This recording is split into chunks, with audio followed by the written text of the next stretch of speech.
Alright, I've got some more Call of Duty Modern Warfare 2019 TDM footage.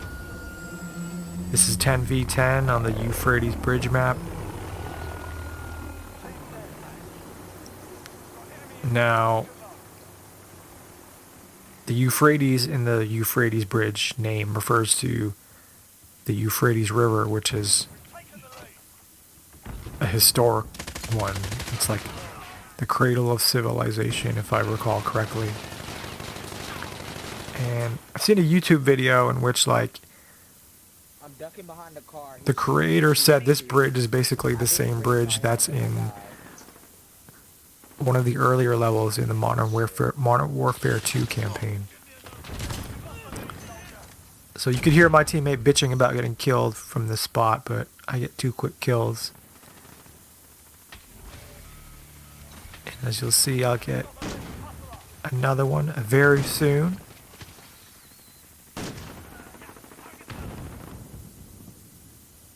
Any moment now. North side of the bridge. Got him.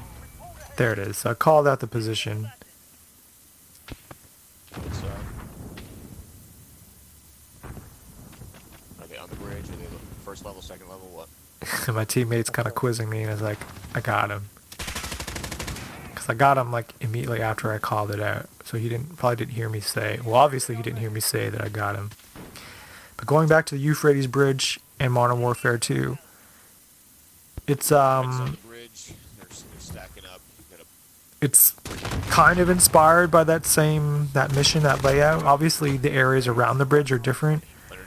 Here it's like there's a variety of like terrain, whereas in the Modern Warfare 2 mission, that Euphrates Bridge crossing mission, it's like more of an open, like more of a grassy field.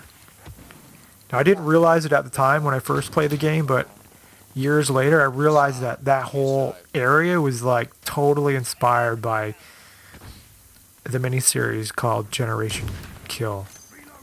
So it was an HBO series that came out like 1 or 2 years before Modern Warfare 2 released, and it was based on a non-fiction book in which a writer who was with the Rolling Stone at the time, he was embedded with a company of Force Recon Marines as they were spearheading the initial invasion of Iraq in 2003.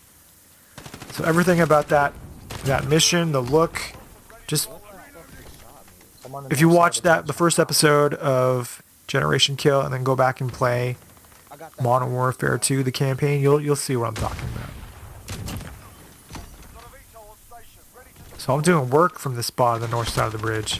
I earned my VTOL and I try to call, well, I do call it in right away, but I should have at least waited, give myself a chance to defend myself or move to a safer, somewhat safer position. So I move closer to the bridge, closer to the other team spawn, and then I call in my Wilson just to save a little bit of fuel. There's a guy pushing out spawn. But definitely, this map is really asymmetrical. Like, in that the design is not even on both sides of the bridge. Like, if you're at a real advantage if you're the coalition faction, just because you have so much more space on your side of the bridge and there's more cover. So there's a double kill. The first one was my Harrier. Quad kill. 5-time kill. I guess you could call it like a quintuple kill. So my Wilson is at about half health. I get another double kill. I'm running low on fuel. Can I get a final kill before it runs out? No, I cannot.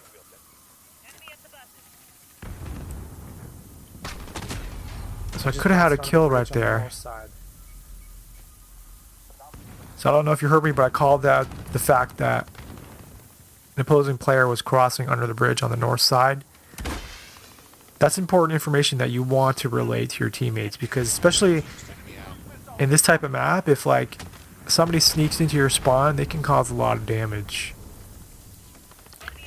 just because there's so much room to maneuver and people tend to like focus just on the other side, whatever side of the bridge that they're not on, basically. That's on their mind. I killed him with my cruise missile. And you hear me report the fact that I just cleared out the construction site with my cruise missile. So this character class it's one of the ones that's inspired by Metal Gear Solid 4. Specifically, the inspiration is the Johnny character, aka Akiba, and Meryl. So I'm using the 50 caliber Desert Eagle, which Meryl uses. That's her signature weapon. My primary weapon is a 50 caliber sniper rifle. So I get a nice Claymore kill there. Now, in Metal Gear Solid 4, Johnny uses the 50 caliber Barrett, which is not in this game. So I'm using To the west. the only 50 caliber sniper rifle, the AX-50, which is based on a real gun. Oh man, I could have had a triple kill there, but just I think I shot high. I can't remember if I shot high or if I just didn't shoot at all, but I was definitely aiming high. So we were up 24 at this point. Yeah, so that's one thing that I want to see in future seasons. I want to see, like, ideally another sniper rifle. I'm sure, like, I can't be the only person who wants the intervention back. Like, I think everybody remembers that game from Modern Warfare 2, whether they use it or not. Just that sound, and just all those quick scoping montages. And I get the final kill of the game. Now you'll see me like immediately afterward, accidentally on purpose, place a claymore. And that's because at the time I used my middle fingers for the triggers. But I would often, like, in excitement, accidentally press the shoulder buttons with my index fingers. But I started using my index fingers for the triggers. And I finished 26-3. Good game.